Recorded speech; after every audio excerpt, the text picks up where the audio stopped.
membaca dua ayat, yang mana dua ayat ini telah menyebabkan Nabi SAW menangis. Apa ayatnya? Yang pertama sekali ialah A'udzu billahi minasyaitonir rajim. Rabbi innahunna adlalna katsiran minan nas faman tabi'ani fa innahu minni wa man 'asani fa innaka ghafurur rahim. Tafsirnya, ya Tuhanku, sesungguhnya berhala-berhala itu telah menyebabkan kesesatan ramai manusia. Maka sesiapa yang mengikutiku, sesungguhnya dia adalah daripada golonganku. Dan sesiapa yang menerhaka kepadaku, yakni dengan menyalahi agamaku, sesungguhnya engkau maha pengampun lagi maha pengasih, yakni bagi siapa yang insaf dan bertaubat. Ayat yang kedua, A'udzu billahi minasyaitonir rajim. In tu'adzibhum fa innahum ibaduk wa in taghfir lahum fa innaka antal azizul hakim. Tafsirnya, jika engkau mengazab mereka, maka sesungguhnya mereka ialah hamba-hambamu, dan jika engkau mengampuni mereka, maka sesungguhnya engkaulah yang maha perkasa lagi maha bijaksana. Jadi dua ayat ini, apabila Nabi SAW membaca, ia menangis. Nabi SAW menangis. Apa cerita di sebalik dua ayat ini? Ia adalah perkataan daripada dua orang Nabi, yaitu Nabi Ibrahim dan Nabi Isa. Yang mana secara kesimpulannya, dua ayat ini bercerita mengenai para anbiya, para nabi-nabi tadi itu, Nabi Ibrahim dan Nabi Isa memohon keampunan kepada Allah Subhanahu wa taala untuk umatnya. Maka apabila Nabi SAW membaca dua ayat ini, Nabi tekankan umatnya.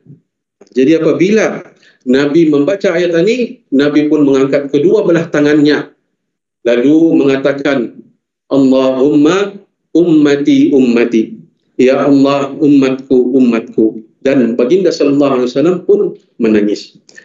Maka Allah Subhanahu wa taala yang maha mendengar lagi maha mengetahui, apabila melihat kekasihnya Nabi sallallahu alaihi wasallam menangis, maka Allah Subhanahu wa taala perintahkan Jibril alaihi salam untuk berjumpa Nabi sallallahu alaihi wasallam.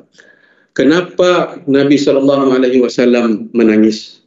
Maka apabila Jibril alaihissalam menghadap Nabi SAW, Nabi pun beritahu bahawa umatku, wahai Jibril, umatku.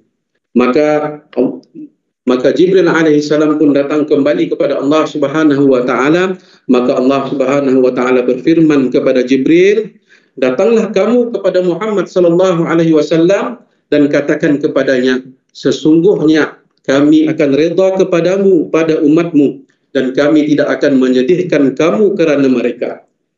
Ini janji Allah Subhanahu wa taala kepada Nabi sallallahu alaihi wasallam tentang umatnya.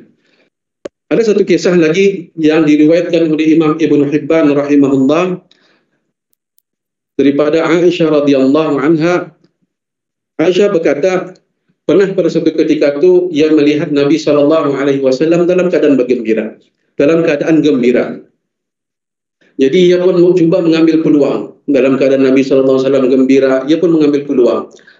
Apanya kata Aisyah? Aku mengatakan, wahai Rasulullah, berdoalah kepada Allah Ta'ala untukku. Ia mengambil peluang. Maka Rasulullah SAW pun berdoa, ya Allah, ampunkanlah Aisyah apa-apa yang telah lalu daripada dosanya, juga dosa apa yang akan datang, dosa apa yang dilakukan secara sembunyi dan yang dilakukan secara terang-terangan. Selesai saja Nabi SAW berdoa, apa yang dibuat oleh Aisyah? Aisyah ketawa bergembira. Ketawa gembira. Maka Rasulullah SAW apabila melihat Aisyah ketawa, Nabi pun bertanya, apakah kamu bergembira dengan doaku? Dia kata Aisyah, kenapa pulang indah?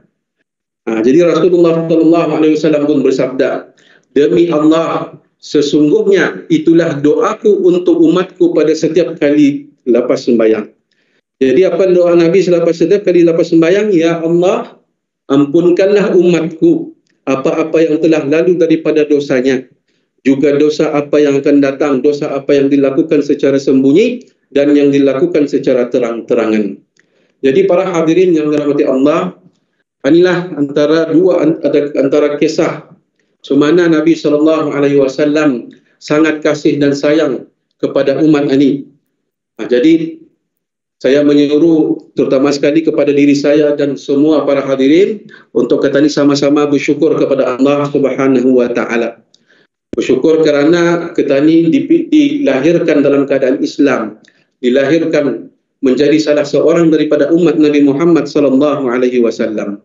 Jadi peranan seterusnya ialah untuk kita ini memelihara Islam ini, agama ini dengan sebaiknya dan mewariskannya pada generasi seterusnya. Semoga apa yang telah disampaikan ini bermanfaat, terutama sekali untuk saya sendiri. Jika ada salah dan silap, mohon dimaafkan. Sekian, wabillahi taufiq wal hidayah. Wassalamualaikum warahmatullahi taala wabarakatuh.